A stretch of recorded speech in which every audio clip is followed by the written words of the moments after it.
नमस्ते। आज हामी साकीको एउटा निकै नै चर्चित छोटो कथा द ओपन विन्डो बारे कुरा गर्दैछौँ। खास गरी बीएड पहिलो वर्षका साथीहरूका लागि त यो एकदमै महत्त्वपूर्ण पाठ हो। ल है, आउनुहोस् हेरौँ कसरी एउटा सामान्य भेटघाटले डरलाग्दो रूप लिन्छ। कसरी एउटा एकदमै शान्त देखिने गाउँको कुराकानी हैन अचानक एउटा चिसो बनाउने खालको भूतको कथा बन्न पुग्छ। ल, यही कुरा बुझ्नलाई हामी यो कथाको भित्र पस्छौँ। कथाले मान्छेको सोच र धोखालाई यति मजाले खेलाएको छ नि कि सबै कुरा एउटा सामान्य भेटबाटै सुरु हुन्छ। ल, कथाको सुरुवात हुन्छ फ्राम्पटन नटेल भन्ने एकजना मान्छेबाट। उहाँ एकदमै चिन्तित स्वभावको हुनुहुन्छ, मतलब अलिकति नर्भस टाइपको। डाक्टरले नै उहाँलाई शहरको तनाव छोडेर गाउँको शान्त ठाउँमा गएर आराम गर्नुस् भनेर पठाएका हुन्। अब हेर्नुस् त, यहाँ कस्तो गजबको कुरा छ।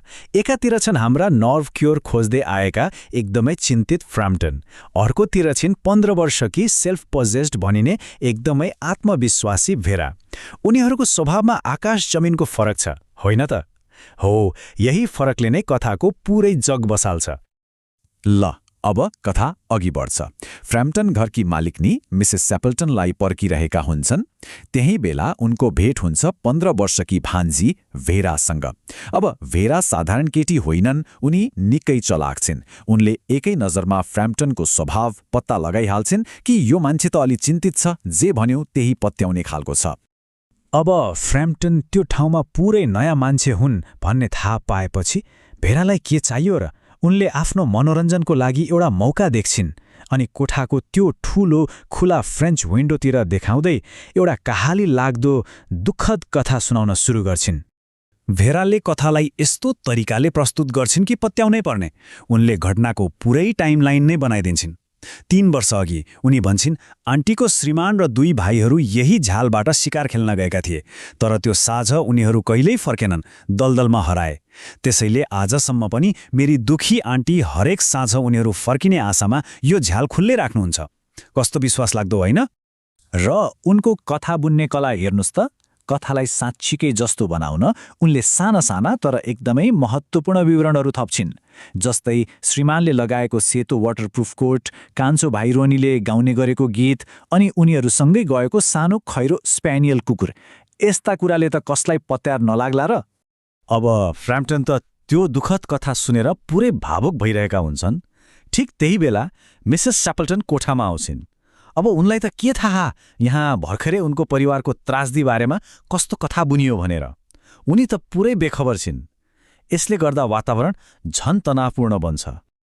अनि ठिक त्यही बेला जुन कुराको फ्राम्पटनलाई सबैभन्दा डर थियो त्यही हुन्छ। मिसेस स्यापल्टन एकदमै खुसी हुँदै भन्छिन्, ल, उनीहरू त आइपुगे चिया खानलाई ठिक समयमा। सोच्नुस् त फ्राम्पटनको हालत। अब फ्राम्पटन बिचरा सहानुभूति देखाउन भेरातिर हेर्छन्, तर त्यहाँ त झन डरलाग्दो दृश्य। भेराको अनुहारमा साँच्चै भूत देखेको जस्तो डर देखिन्छ। उनको आँखा त्यही खुला झ्याल बाहिर टक्क अडिएको छ। उनी झसङ्ग भएर पछाडि फर्किन्छन् अनि साँझको त्यो धिमिलो उज्यालोमा के देख्छन् भने भेराले जस्तो जस्तो वर्णन गरेकी थिइन् ठिक त्यस्तै 3टा आकृतिहरू हातमा बन्दुक बोकेर त्यही खुला झ्यालतिर आइरहेका छन्। अब के चाहियो फ्राम्पटनलाई? पक्का हुन्छ कि उनले भूत देखे। उनी यति डराउँछन् कि एक शब्द पनि नबोली आफ्नो लौरो र टोपी समातेर त्यहाँबाट बेपत्ता भाग्छन्। ल, अब फ्राम्पटन त भागे। त्यसपछिको अवस्था के भयो होला? मिसेस स्यापल्टन र शिकारबाट फर्केका उनका श्रीमान र भाइहरू त पुरै छक्क परे। यो मान्छेलाई के भयो, किन यसरी भाग्यो भनेर उनीहरू अलमल्लमा पर्छन्। तर हाम्रो कथाकार भेरा 1 सेकेन्ड पनि सोच्दिनन्।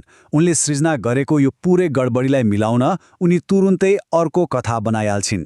परिवारले किन भाग्यो भनेर सोद्धा उनी शान्त भएर भन्छिन्, ए, उहाँ त कुकुरदेखि असाध्यै डराउनुहुन्छ।